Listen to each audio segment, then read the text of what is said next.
Hello and welcome to the CosmoParenting Podcast, brought to you by the CMM Institute for Personal and Social Evolution. In this space, we invite you to see yourself as someone who is curious about and actively participating in creating your own meaning around parenting. This is our Animate episode, where we offer some strategies to integrate into parenting so you can bring to life the things we talk about here on the podcast. Let's begin.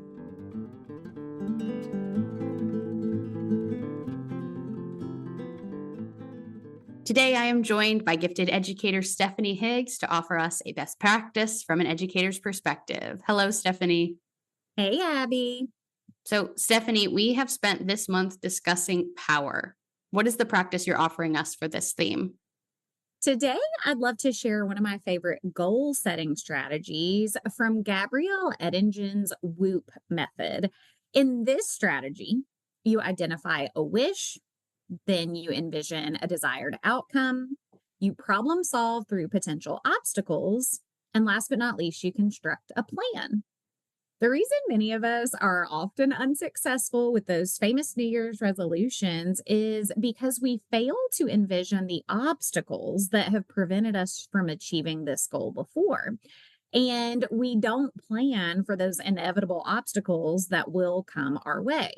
For example, if I previously struggled with getting up early before work to exercise each day, I sometimes find this new passion and excitement. I get reinvigorated and re-energized. And I say, okay, this is going to be the year where I start exercising each morning before I go to school to teach.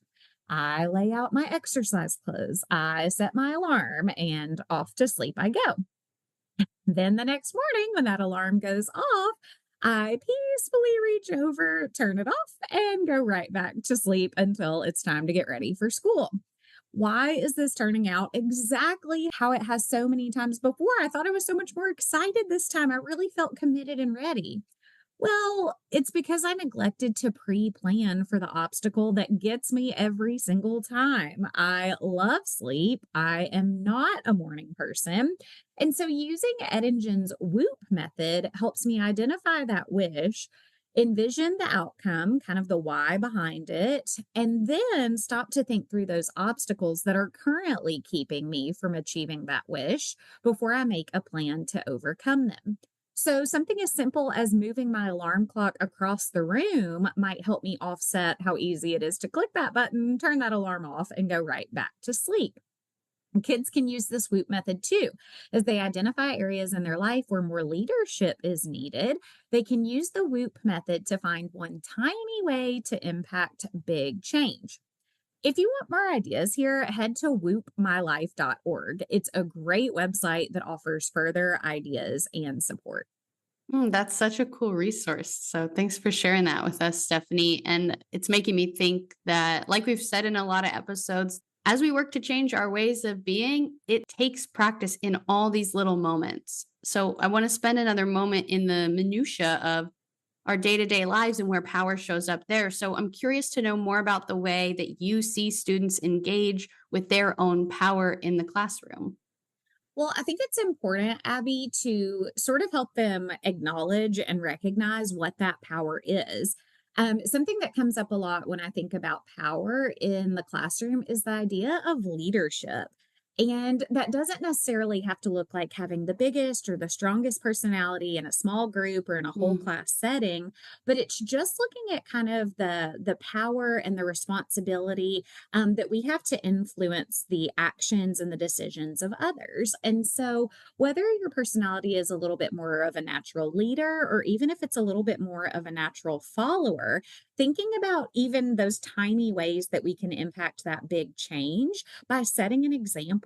And so I think about times in the classroom where, in a previous month, we talked about kind of reading the room. So the classroom is a great setting to keep practicing that skill of reading the room and saying, wow, I think our teacher started off by putting us in small groups and wanting us to work collaboratively. But I've noticed that the room is getting pretty rowdy and, the teacher keeps having to kind of stop and interrupt us and, kind of fuss about the volume and get us restarted. And so whether I have kind of that natural leadership type personality and I'm ready to take charge and make a plan with my group, or whether I'm a student who sits back a little bit more and is a little bit of a natural observer, there's still a lot of power there in sort of modeling the behaviors that we want others to emulate. So it could be as simple as, hey guys, she's warned us, 3 different times that we've kind of got to watch our volume. So I know we're all really excited, but could we come up with a quick plan where each of us takes turns sharing? And so whether you're more of a leader of a personality or a little bit more of a follower, interjecting with something small like that when you kind of read the room, and then use that power kind of for good and to kind of Yeah. positively impact those around you is just a tiny example of how we can really kind of exert that power in a way that is positive, and it is going to elevate the quality of other students who are involved. I think that's really helpful to think about power as leadership, as one embodiment of power. And I think it's important for us to be considering, like you're saying, almost the purpose and the responsibility of power, like power to what end?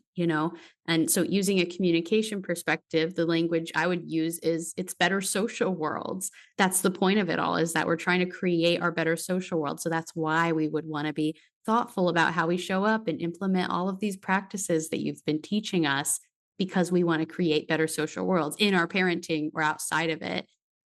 And so I think it's really important for ourselves. And again, something to pass on in parenting to help us to empower ourselves, to be reminded that we're all participants in the creation of our social worlds, that we can step into our own power and we can make change. So thank you so much for joining me today, Stephanie. And thanks to everyone listening for joining us as well. You can connect with Stephanie on Instagram at littlemissgifted, and you can check out our other Cosmo activities and additional resources at www.cosmoactivities.com. We're so grateful to be on this journey with you, and we'll see you next week for the final episode of the month, where we will talk communication on the theme of power.